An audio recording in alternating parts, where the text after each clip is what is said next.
दोस्तों, बॉलीवुड की चकाचौंध के पीछे छिपे हुए राज कब सामने आ जाएं, ये कोई नहीं जानता। और ऐसा ही कुछ हुआ है। कांटा लगा फेम सैफ जरीवाला के साथ, जिनकी अचानक निधन ने सिर्फ उनके परिवार और चाहने वालों को ही नहीं बल्कि डॉक्टरों को तक हिलाकर रख दिया है। अब जब उनका पोस्टमार्टम हुआ है तो उसमें ऐसा खुलासा हुआ है जिसे देखकर अस्पताल की टीम तक चौंक गई है, क्योंकि जिस वजह से उनकी निधन हुई वो वजह आम नहीं थी और ना ही कोई सीधा मेडिकल केस जैसा लग रहा था। ये मामला कुछ और ही इशारा कर रहा था और यही कारण है कि उनकी पोस्टमार्टम रिपोर्ट को लेकर अब पूरे बॉलीवुड में एक अजीब सी बेचैनी फैल गई है।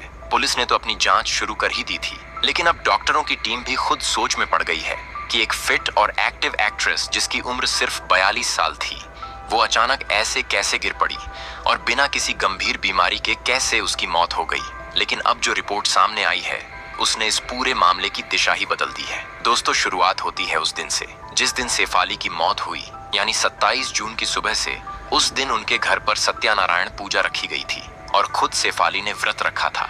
सुबह से उन्होंने कुछ भी नहीं खाया था, लेकिन इसी दौरान उन्होंने कुछ ऐसा किया जो शायद उन्हें नहीं करना चाहिए था, क्योंकि उसी पूजा के बाद दोपहर में उन्होंने एक विटामिन सी की हाई डोज ड्रिप ली और उसके कुछ ही देर बाद उन्होंने ग्लूटाथियोन इंजेक्शन भी ले लिया। अब आप सोचिए, एक तरफ उन्होंने पूरे दिन फास्ट किया था, यानी उनके शरीर में पहले से ही एनर्जी और इलेक्ट्रोलाइट्स की कमी थी, और दूसरी तरफ उस हालत में उन्होंने हाई डोज दवा ले ली जो आमतौर पर खाली पेट नहीं दी जाती, और यही गलती शायद उनके लिए जानलेवा साबित हुई।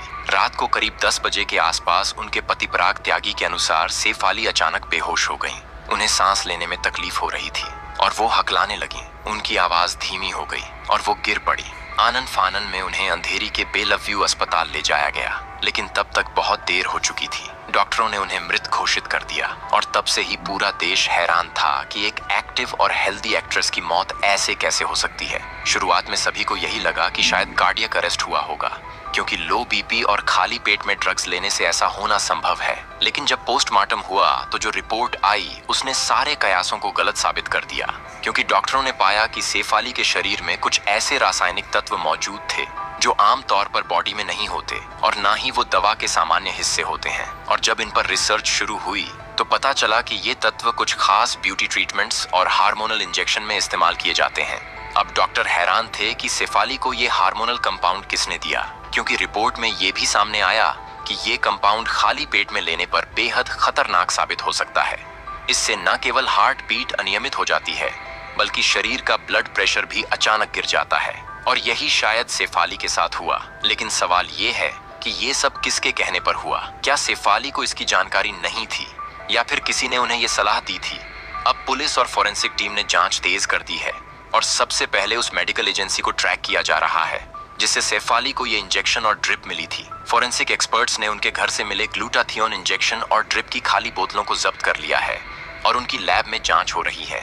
साथ ही पराग त्यागी और घर के नौकरों के बयान भी लिए गए हैं, और यहीं से कहानी में एक और बड़ा मोड़ सामने आया है। पुलिस को सैफ के बेडरूम से एक छोटा नोटबुक मिला है जिसमें उन्होंने कुछ तारीखों और दवाओं का रिकॉर्ड रखा था। उस नोटबुक में खास तौर पर 27 जून को विटामिन सी ड्रिप और इंजेक्शन लेने का जिक्र था। लेकिन सबसे चौंकाने वाली बात ये थी कि वहां एक पेज पर लिखा था कि खाली पेट लेने से ब्लड प्रेशर गिर सकता है, लेकिन इसके बावजूद उन्होंने वह इंजेक्शन लिया। अब सवाल ये उठ रहा है कि क्या उन्हें इसका खतरा पता था, फिर भी उन्होंने क्यों लिया, या फिर उन्हें इसके दुष्प्रभाव का अंदाजा नहीं था। डॉक्टर्स इस बात से भी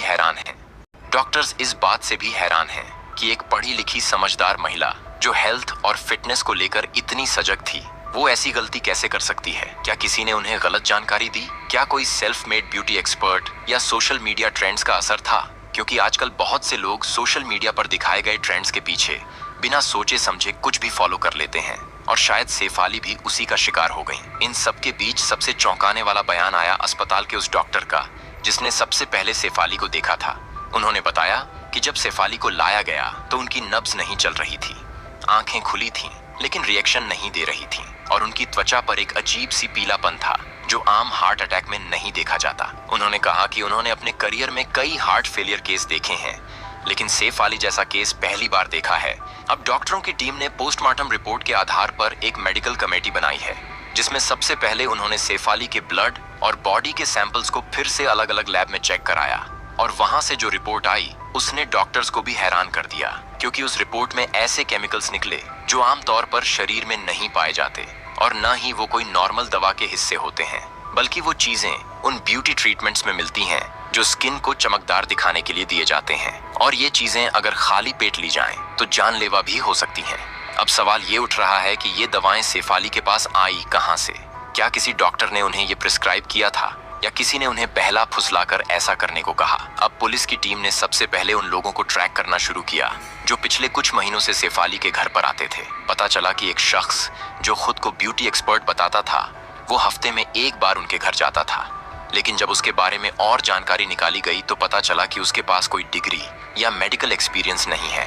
पुलिस को शक है कि शायद उसी ने शेफाली को वो ट्रीटमेंट दिया जिसकी वजह से उनकी तबीयत बिगड़ी। अब इसी एंगल से पूरा केस खंगाला जा रहा है और पुलिस उनके घर से बरामद इंजेक्शन और ड्रिप वगैरह की जांच करा रही है।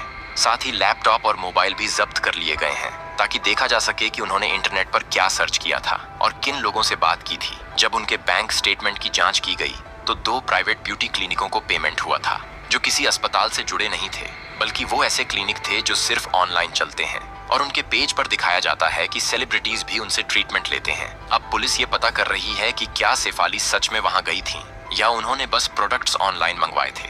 उधर जब पोस्टमार्टम करने वाले डॉक्टर से पूछा गया तो उन्होंने बताया कि शेफाली की बॉडी में कोई बाहरी चोट नहीं थी, लेकिन उनकी स्किन का कलर थोड़ा पीलापन लिए हुए था जो हार्ट अटैक वाले मरीजों में कम ही देखने को मिलता है। उन्होंने कहा कि उन्होंने अपने करियर में ऐसा केस पहले नहीं देखा जहां फास्टिंग और इंजेक्शन मिलकर इतना तेज असर कर जाए। इस बीच सोशल मीडिया पर भी एक बहस छिड़ गई है कि क्या अब वक्त आ गया है जब इंस्टाग्राम और यूट्यूब पर दिखने वाले ब्यूटी ट्रीटमेंट्स और फिटनेस शॉट्स पर रोक लगाई जाए, क्योंकि बहुत से लोग बिना सोचे समझे वो सब करने लगते हैं जो उन्हें स्क्रीन पर दिखाया जाता है और फिर उसके खतरनाक नतीजे सामने आते हैं। शेफाली के पति पराग त्यागी ने भी मीडिया से बात की और कहा कि वो चाहते हैं इस पूरे केस की जांच सही तरीके से हो, क्योंकि उन्हें यकीन नहीं हो रहा कि एकदम फिट और खुश दिखने वाली उनकी पत्नी अचानक चली गई। उन्होंने कहा कि अगर शेफाली को किसी ने गलत जानकारी दी या उसे कोई नुकसानदेह दवा दी तो उस इंसान को पकड़ना बेहद जरूरी है ताकि आगे किसी और के साथ ऐसा ना हो। डॉक्टर्स ने हेल्थ डिपार्टमेंट को भी अलर्ट किया है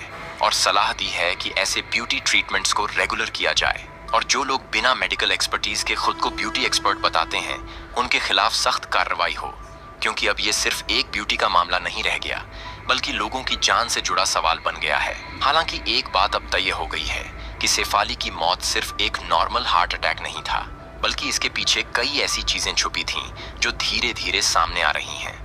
और ये केस बाकी लोगों के लिए एक बड़ा सबक बन सकता है कि बिना जानकारी के अपने शरीर के साथ कोई भी एक्सपेरिमेंट ना करें, क्योंकि एक छोटी सी लापरवाही आपकी जिंदगी को खत्म कर सकती है।